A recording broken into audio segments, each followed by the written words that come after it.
Ya, Materi. kita akan bicara soal tugas nanti ya minggu depan barangkali. Saya sibuk sekali minggu ini. Minggu depan tugasnya apa ya? Ya, nanti saya akan kirim bukan apakah hari Jumat depan apa sebelum Jumat sudah saya kirim. Ya, baik Pak.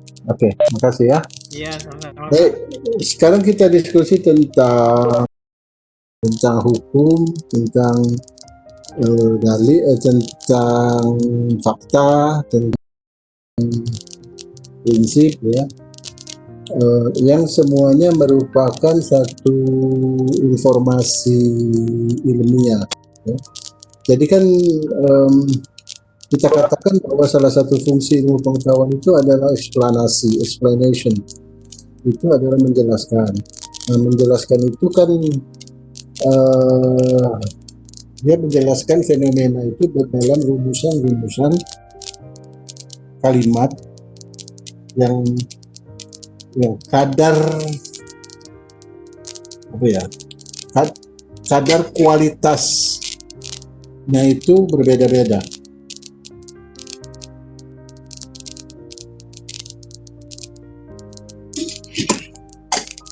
Kadar kualitas atau kadar intensitasnya ya berbeda-beda.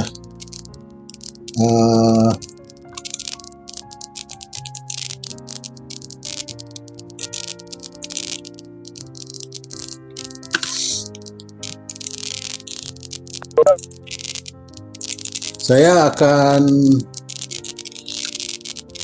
menjelaskan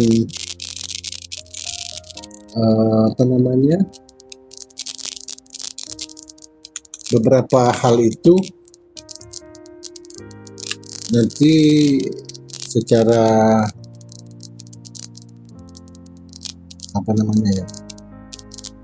secara maraton. Tapi coba sekarang kita lihat dulu ini ya, karena ini menjadi hal yang sangat pokok menurut saya. Fact and opinion. What is fact?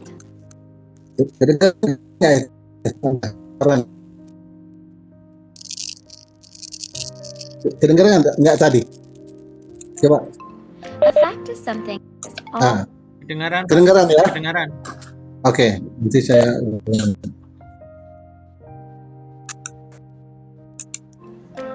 fact and opinion. What is a fact? A fact is something that is always true. A fact is something that is always true. Pak Hardi pasti sudah paham ya, karena Anda jurusan bahasa Inggris, jadi nggak usah saya jelaskan lagi.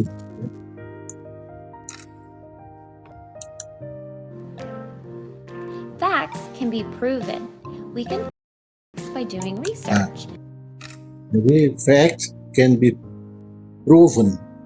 Jadi bisa dibuktikan, dan kita untuk membuktikannya kita bisa mencari buktinya atau melakukan penyelidikan, bisa melakukan pencarian untuk menemukan sesuatu yang dianggap sebagai fakta. In books, on the internet, or we could even do research of our own. Here's an example of a fact. Dogs need food and water to survive. Yeah. Dogs need food and water to survive. Yeah. This is always true. You could find this information on the internet. Always true. Always true. What is an opinion? Nah, ini opini. Opini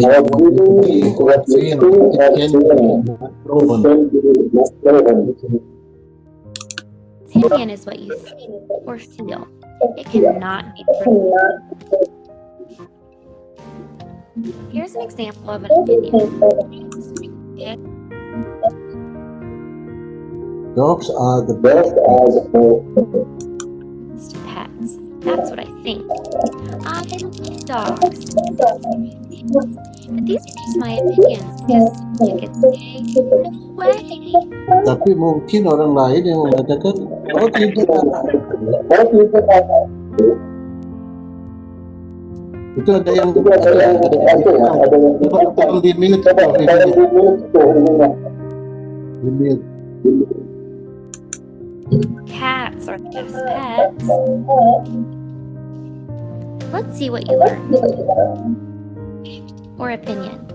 The sun is hot. Okay. The sun is hot. Ini apa? Fact or opinion? Gimana? Ya, Facts. ya, facts ya. Oke, Yeah, oke. facts. You're right, it's a fact. This can be proven. We can prove it by doing research in a book or on the internet. Fact or opinion? Ini facts, Opinion, Mbak. opinion. Oke. Coffee Opinion. is delicious. You're right, that's an opinion. Nah, itu opini.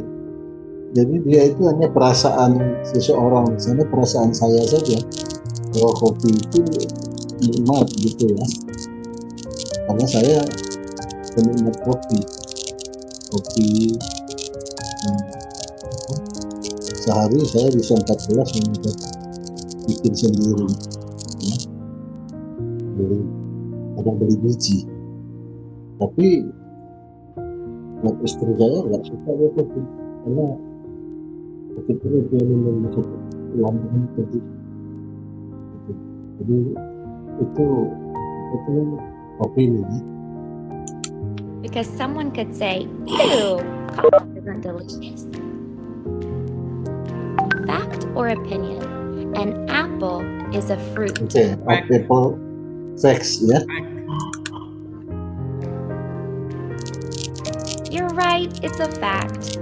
An apple is a fruit. That is always true. So remember, if you're trying to figure out whether something is a fact or not, you can ask yourself, is it always true? Can it be proven? And if the answer is yes, Ya, jadi is it always true? Can it be proven? Can it be proven? Jadi apa itu? Fakta itu dua ya, selalu benar dan dapat dibuktikan.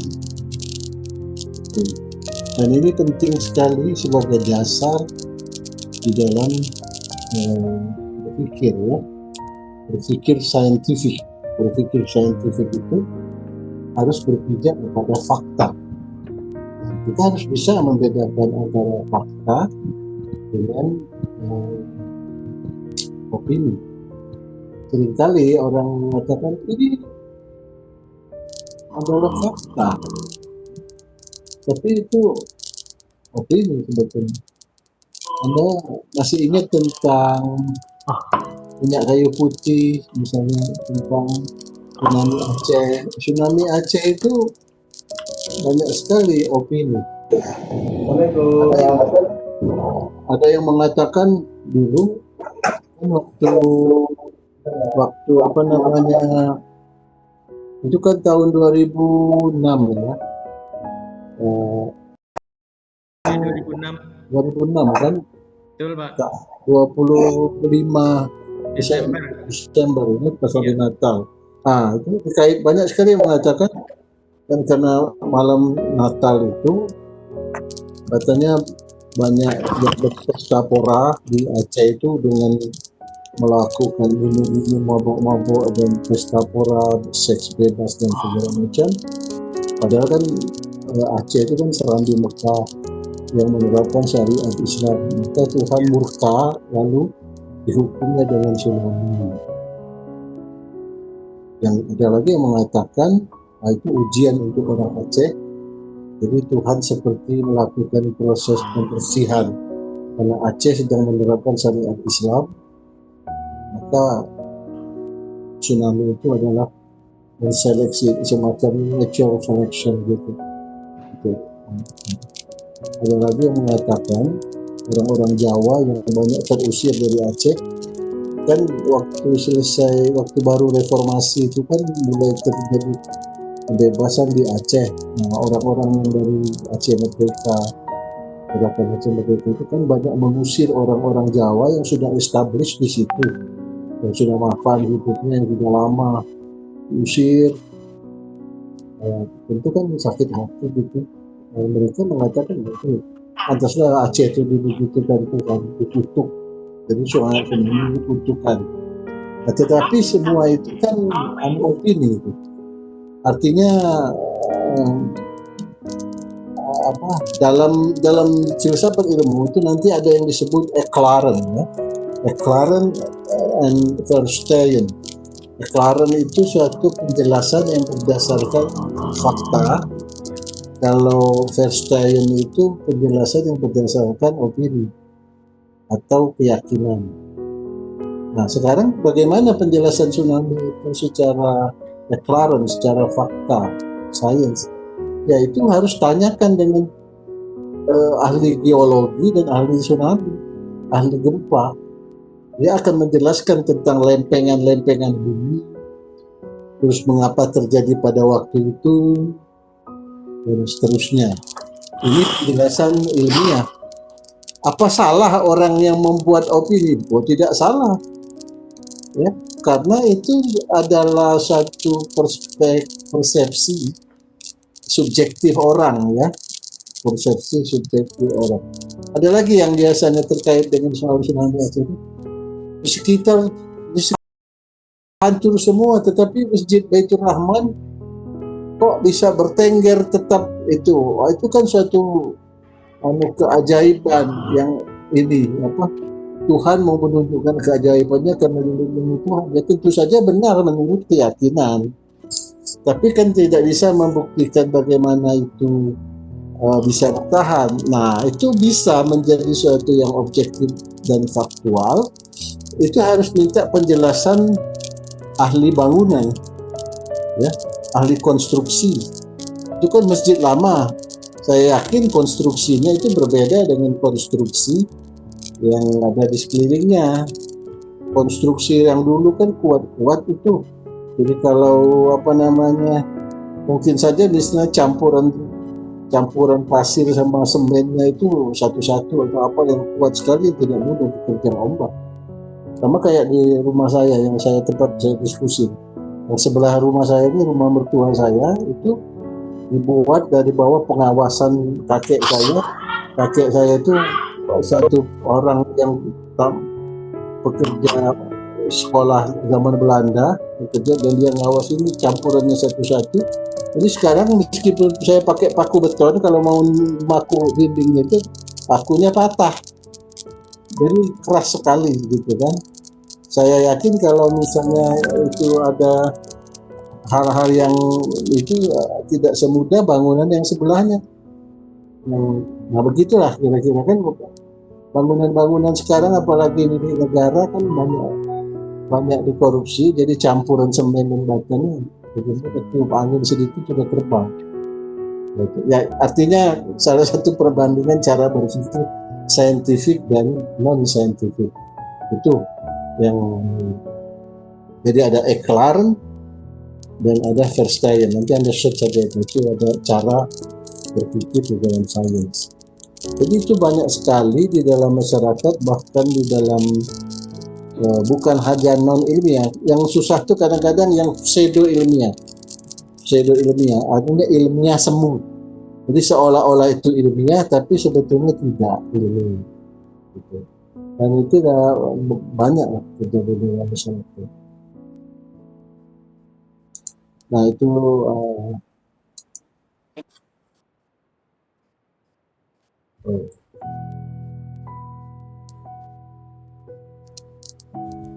jadi sampai di sini ada yang mau komentar dulu? Iya Pak, Ya. boleh nanya sebentar ya Pak? Ya, Rifki ya. Silakan Pak Asdullah. Pak Hardi Pak. Hah? Saya Pak. Oh Pak Hardi, oke. Iya Pak Hardi, silakan Pak Hardi. Gini Pak, saya tadi agak sedikit kebingungan gitu di awal. Ya. Saya ingin ambil contoh 2 kalimat. The sun is hot, coffee is Ya. delicious. Nah, the sun Ya. is hot fakta, coffee delicious opinion gitu.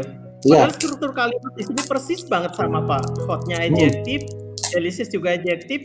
Nah, ketika kalimat yang menggunakan adjektif ini cenderung melibatkan feeling gitu. Jadi cenderung ke opinion gitu. Nah, balik lagi ke the sun is hot, tadi dikatakan sebagai fakta. Mungkin derajat orang merasakan bahwa matahari panas itu beda-beda, Pak. Di Indonesia dengan suhu 31 derajat kita sudah merasa sangat panas. Nah, ketika orang yang tinggal di Arab, di gurun biasa 40, mungkin tidak akan mengatakan panas gitu, itu biasa saja gitu kan. Nah, ini jadi saya agak kebingungan karena saya cenderung mengatakan bahwa the sun is hot itu opinion bukan fakta gitu Pak. Mohon klarifikasi Pak. Iya. Sayang Bapak nggak bisa megang matahari ya Pak. Iya. Jadi pada umumnya semua orang itu merasakan itu panas, tapi kadar panasnya berbeda. Panas pagi, panas siang, tapi semuanya itu kita sebutnya panas. Tidak ada yang mengatakan sinar matahari itu dingin Pak. Dan karena mengatakan semua begitu, nah itu faktanya. Dan itu kalau kita bisa naik makin tinggi, mungkin dia akan makin merasakan bahwa itu panas. Dan itu berbeda dengan soal kopi Pak. Iya. Nah, soal kopi itu memang sangat subjektif di lidah masing-masing kan. Jadi itu berbeda. Jadi dia tidak bisa membuktikan sebagai suatu nih enak nih gitu. Anda tidak bisa memaksakan kata nikmat itu kepada orang yang tidak menyukai kopi. Iya, betul. Tapi kita bisa membawa orang kepada sinar matahari yang terik. Walaupun dia mengatakan itu tidak panas, nanti bisa sampai terbakar kulitnya. Nah, itu satu yang tidak bisa ditolak gitu. Faktanya begitu. Jadi itu jelas pada subjektivitasnya itu loh Pak. Iya. Gimana? Ada lagi? Ada pertanyaan Pak? Sebentar. Jadi kalau tadi Bapak mengatakan misalnya di Arab gitu kan? Iya. Nah itu kan misalnya begini. Perbedaan miskin di Indonesia dengan miskin di Amerika. Orang miskin di Amerika itu mungkin punya mobil, punya kulkas, punya AC rumahnya, tapi miskin itu. Iya. Tapi namanya miskin di situ. Tapi kalau misalnya miskin di Indonesia itu benar-benar miskin. Nggak ada apa-apa, nggak punya apa-apa gitu. Miskin. Tapi kedua-duanya itu masuk dalam kategori miskin. Tapi kalau ditukar misalnya orang miskin Amerika dibawa ke Indonesia, dia bisa jadi kaya gitu. Jadi sama itu kan sama dengan tingkat kepanasan di suatu daerah gitu. Tapi tetap dalam kerangka panas, definisi panas gitu. Oke. Kira-kira Pak. Ya ini bisa diterima sih kalau dengan perbandingan tadi miskin di Amerika dengan miskin di Indonesia. Iya, seperti itulah kira-kira. Oke, Pak. Ya, yang lain. Ada lagi? Baik, kalau tidak saya lanjutkan ya.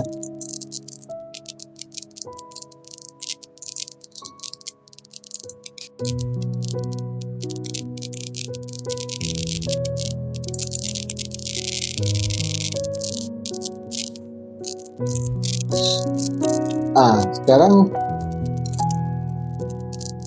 pengertian struktur ilmiah ya artinya penjelasan itu bertingkat-tingkat seperti yang saya sebutkan tadi.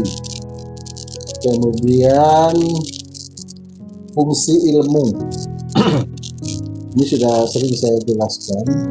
Jadi fungsi ilmu itu explanation, prediction, and control. Eksplanasi itu menjelaskan, artinya membuat kita menjadi paham mengapa itu terjadi seperti itu. Jadi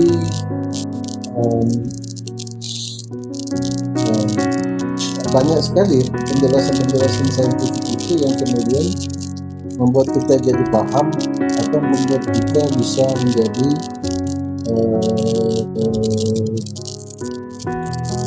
punya kemampuan untuk memprediksi. Misalnya air mengalir dari tempat yang tinggi ke tempat yang rendah. Itu satu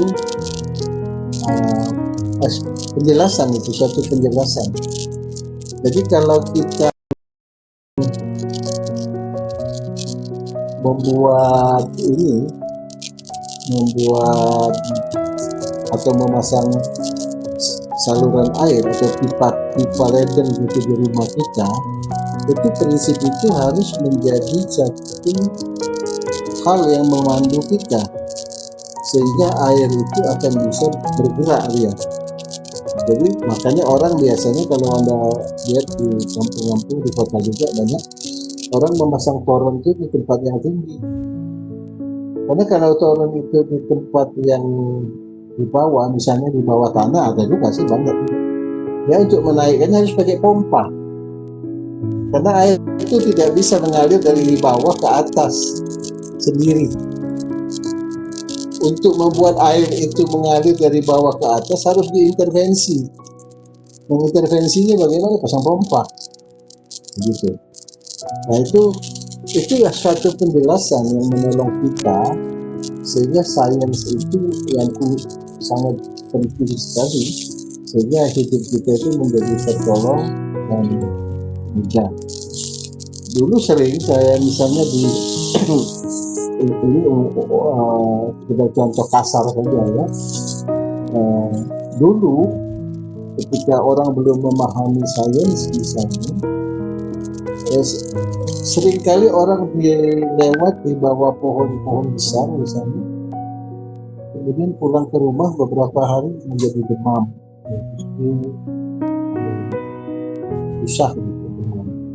Kan kemudian panasnya meningkat sekali, bahkan bisa menjauh ngomongnya meracau karuan. Dan sering terjadi setiap dari lewat dari pohon itu. Kemudian ilmu atau para ilmuwan misalnya menyelidiki di situ. Kenapa ada spesifikasi gitu, ada fenomena setiap lewat di situ orang jadi demam. Nah setelah diselidiki ternyata misalnya di situ banyak sarang nyamuk malaria misalnya. Oh ini. Nah lalu ada korelasi bahwa di sekitar pohon itu karena banyak sarang nyamuk malaria dan malaria, orang yang berteduh di bawah pohon itu atau lewat di pohon itu kebetulan digigit sama nyamuk malaria itu, lalu beberapa hari kemudian dia demam gitu kan. Demam karena demamnya panas, jadi suka meracau ngomongnya. Orang menyebutnya kesambet atau apa itu istilahnya, apa itu ya kesurupan dan sebagainya gitu kan. Tapi setelah saya penelitian ilmiah datang dan menjelaskan fenomena itu seperti itu, oh ternyata ini kaitannya ada sarang nyamuk malaria, tempat banyak nyamuk malaria itu digigit gitu ya. Itu scientific reasoningnya atau apa itu namanya eksplanasinya itu. Nah lalu orang bagaimana supaya kalau lewat bawah pohon itu tidak ya bisa dibasmi sarang nyamuknya, dibakar di apa-apa, nah supaya tidak terserang lagi itu dan bisa dikontrol kan. Nah itu cara kita mengontrol, artinya supaya orang tidak terkena daripada itu. Nah yang lebih clear lagi, yang lebih jelas lagi misalnya kalau masalah itu prediksi itu adalah ramalan cuaca besok akan hujan kan itu sebagai suatu prediksi. Nah dari prediksi itu kita bisa membuat perilaku untuk mengontrol. Kalau gitu besok saya kan, nah itu adalah kontrol. Tapi ilmu pengetahuan itu saudara-saudara masih belum bisa banyak. Misalnya masalah gempa itu saya kira baru pada tahap eksplanasi terhadap apa yang sudah terjadi, tapi belum bisa memprediksi. Di Jepang di mana-mana itu karena dia karena dia belum bisa memprediksi artinya kapan akan terjadi gempa itu, berdasarkan gejala-gejala itu kadang-kadang tidak pasti, maka orang seperti di Jepang itu mengembangkan antisipasi. Caranya bagaimana? Ya, karena sifat-sifat gempa itu sudah dipahami dari eksplanasinya, kemudian orang membuat tindakan-tindakan antisipatif, misalnya membangun rumah anti gempa, atau memberikan satu pemahaman dan keterampilan bagi masyarakat untuk melakukan tindakan-tindakan kalau terjadi gempa, gitu. Ya, itu termasuk bagian dari kontrol juga, gitu. Ini fungsi ilmu pengetahuan. Nah, penjelasan ilmu pengetahuan itu dalam berbagai bentuk model, beberapa model ya. Ada penjelasan yang bersifat logis atau deduktif, yaitu penjelasan ini menggunakan cara berpikir deduktif. Artinya berpikirnya itu dari satu asumsi atau dari satu premis, dari suatu keyakinan terhadap sesuatu, kemudian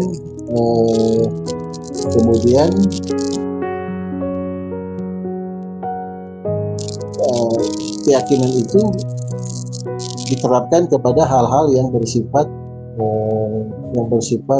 spesifik, gitu.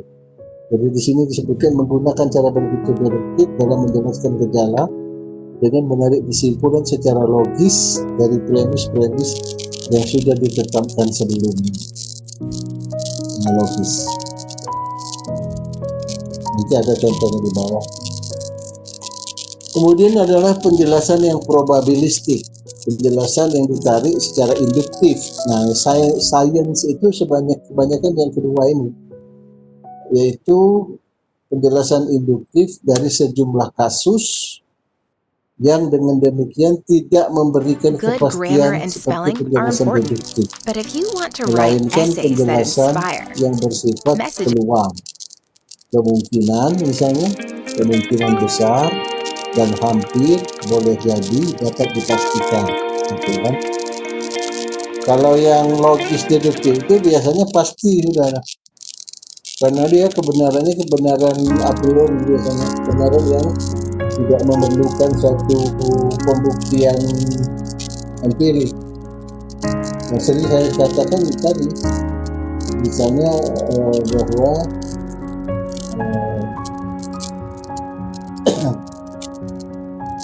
bahwa lingkaran itu bulat, itu kebenaran deduktif. Seseorang tidak bisa berada di satu tempat di dua tempat secara bersamaan. Nah, itu adalah kebenaran ya. Lalu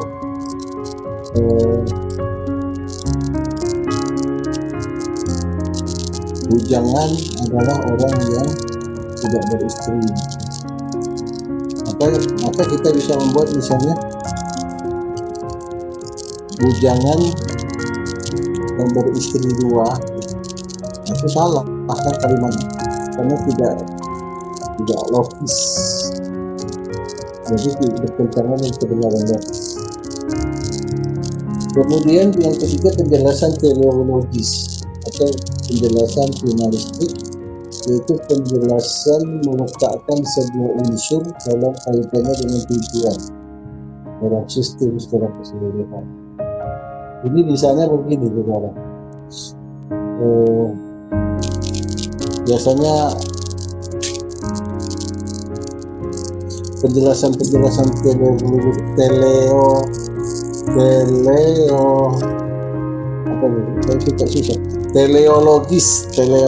Tele itu jauh di depan. Teleologis, televisi, nonton dari jauh, ya. Kalau teleologis itu dari jauh. Jadi ada satu penjelasan yang ditarik secara dari unsur kaitan dengan satu tujuan keseluruhan yang mempunyai karakteristik di perkembangan tertentu. Jadi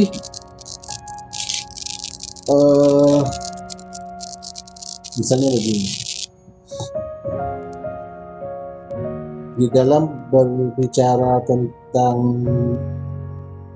gender, ya, ada orang mengatakan bahwa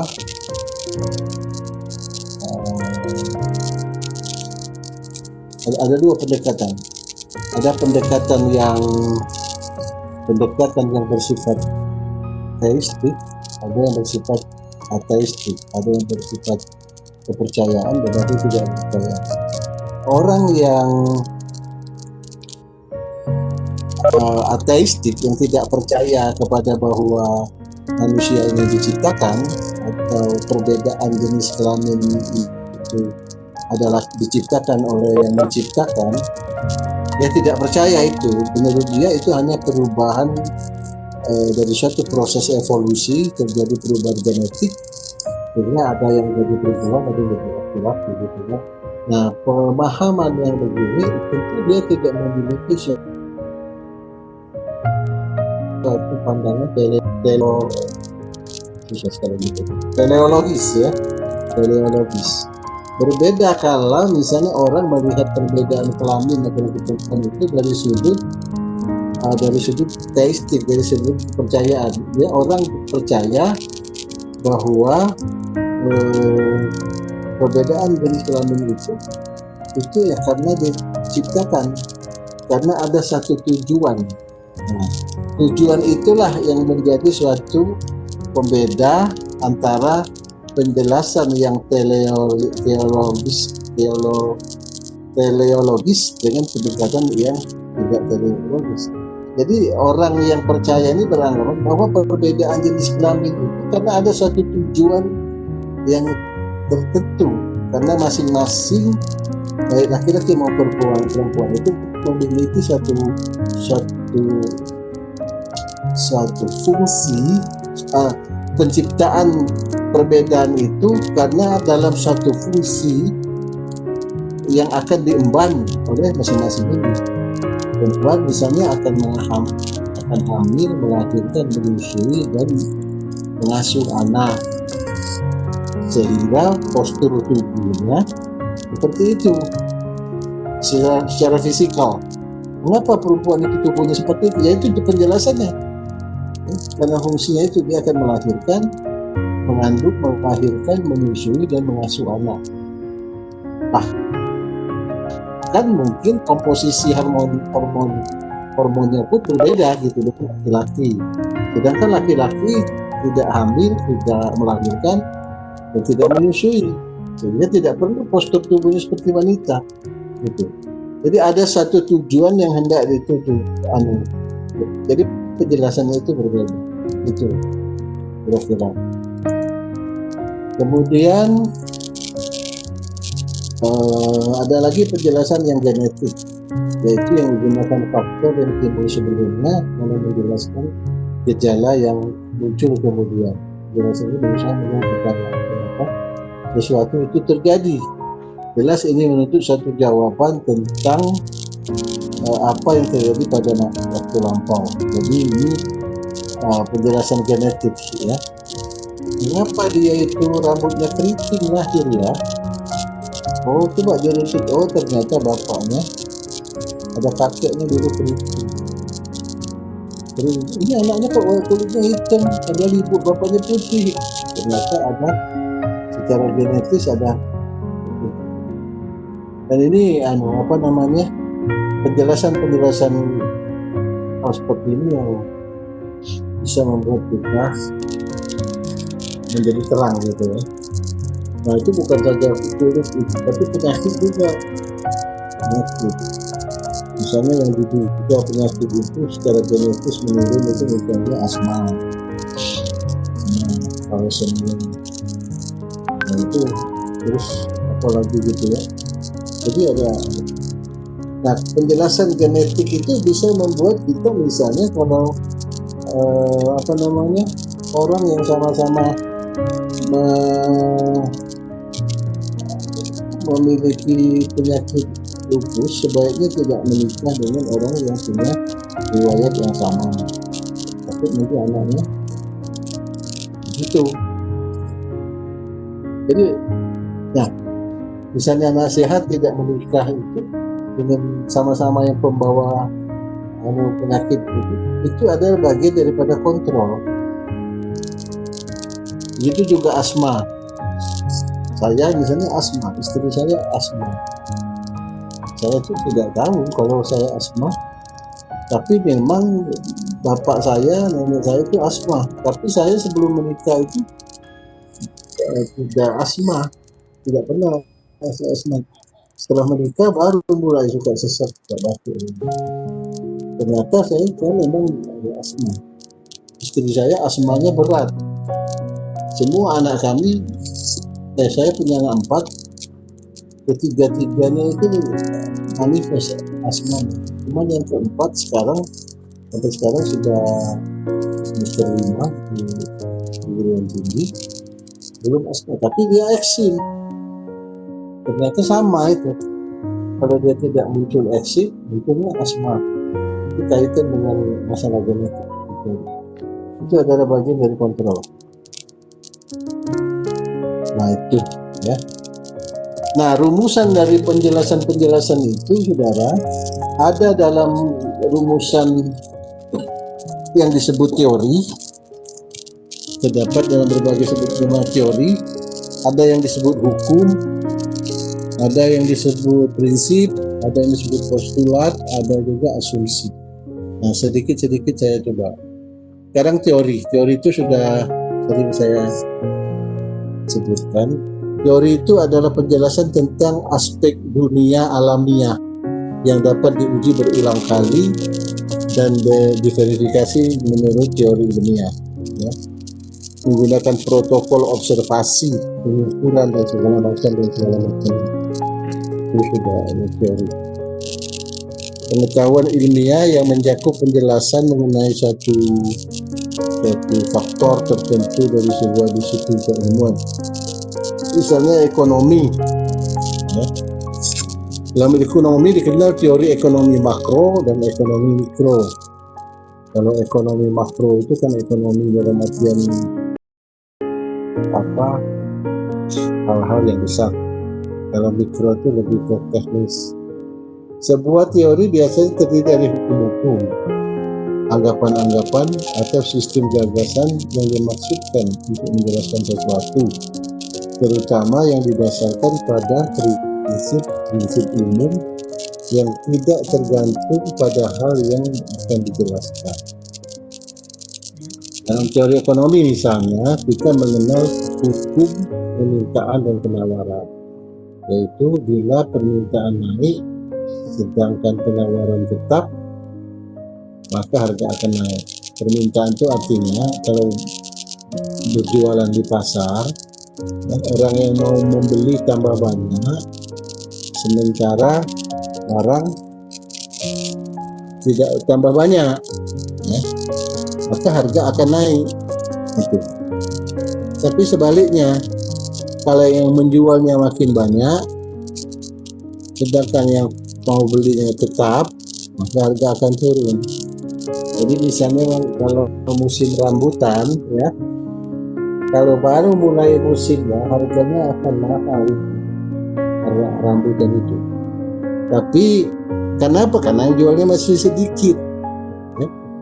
Tapi kalau musimnya itu di awal musim masih sedikit, makanya orang berbahagia kalau buah rambutannya itu buahnya lebih dahulu dari orang lain, sehingga orang lain belum panen, dia sudah panen, harganya mahal. Itu mengapa harganya berturut, karena makin banyak kan makin makin murah. Yang membelinya ya gitu juga. Seperti sekarang saya suka beli mangga harum manis. Mangga harum manis itu kemarin itu saya beli, harganya permulaan itu sampai 35.000. Lalu karena baru mulai masih sedikit yang jual. Terus lama kelamaan turun 25, turun 20, turun 17,5, turun 15. Sekarang Yang bagus-bagus itu 13.000 per kilo gitu. Mengapa? Karena jualnya sudah banyak. Mengapa banyak yang jual? Karena pohonnya berbuah sudah mulai pada panen. Nah itu penjelasannya gitu. Nah nanti ketika panennya mau selesai, harga naik lagi. Mengapa? Karena yang jualnya makin sedikit, sebab pohonnya makin berkurang yang berbuah. Begitulah ini gambaran itu dalam hukum, dan itu diamati kemudian menjadi suatu teori.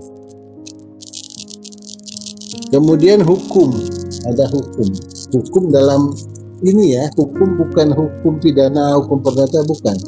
Hukum yang dalam artian satu, dulu waktu saya menjelaskan tentang paradigma ilmu pengetahuan itu, hukum itu semacam eksplisit dari takdir atau perilaku benda-benda atau alami.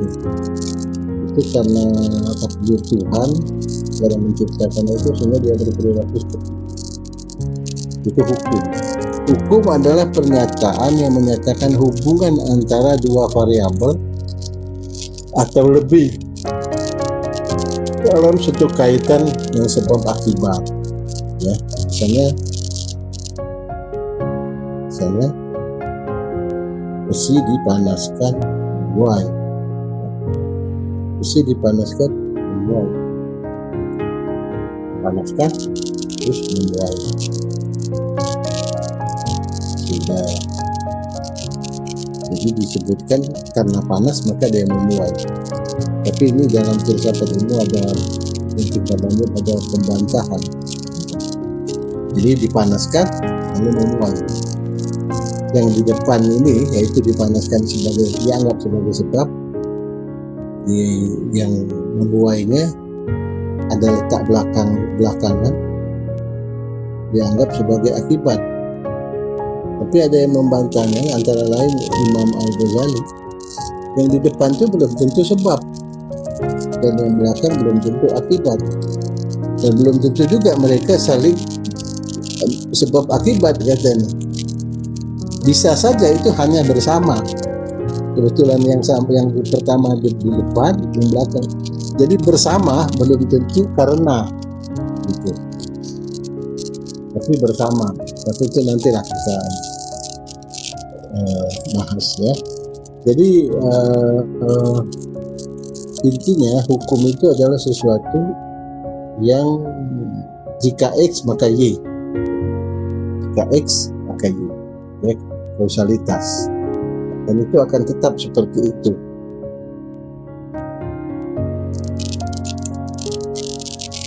Kemudian ada lagi prinsip,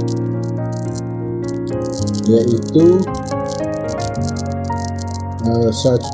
sekelompok gejala tertentu yang dapat menjelaskan kejadian tertentu.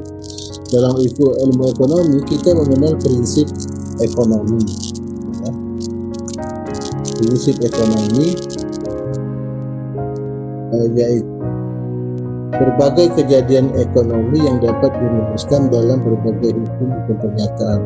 Pada dasarnya dilandasi oleh kegiatan ekonomi yang menerapkan prinsip ekonomi, yaitu mendapatkan keuntungan sebesar-besarnya dengan pengorbanan sekecil-kecilnya. Misalnya begini, orang berdagang itu, prinsip orang dagang itu apa, saudara? Prinsip dagang untung, iya. Jadi prinsip dagang untung, bagaimanapun ceritanya, pokoknya berdagang itu harus untung. Itu the first thing ya, hal yang pertama dan utama menjadi landasan. Jadi kalau misalnya orang berdagang tapi tidak untung, nah itu prinsipnya salah.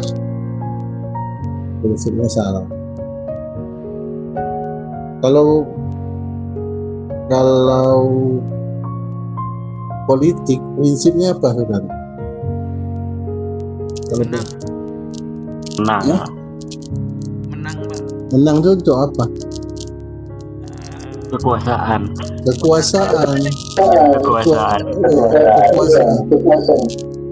Ya, kalau saya pernah mau masuk PKS dulu, karena ketua PKS-nya teman saya waktu itu, saya sama-sama di Karamajuri. Dia bilang saya mau masuk, tapi saya mau menjadi anggota DPR.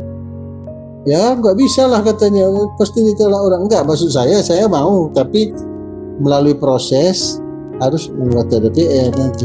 Wah, nggak diterima orang kalau katanya kalau belum sudah mau. Nah, saya bilang buat apa saya masuk kalau saya tidak berpikir tentang kekuasaan, ya, tentang kekuasaan. Jadi kalau kita berpolitik, maka berpikirlah tentang kekuasaan. Mengapa begitu?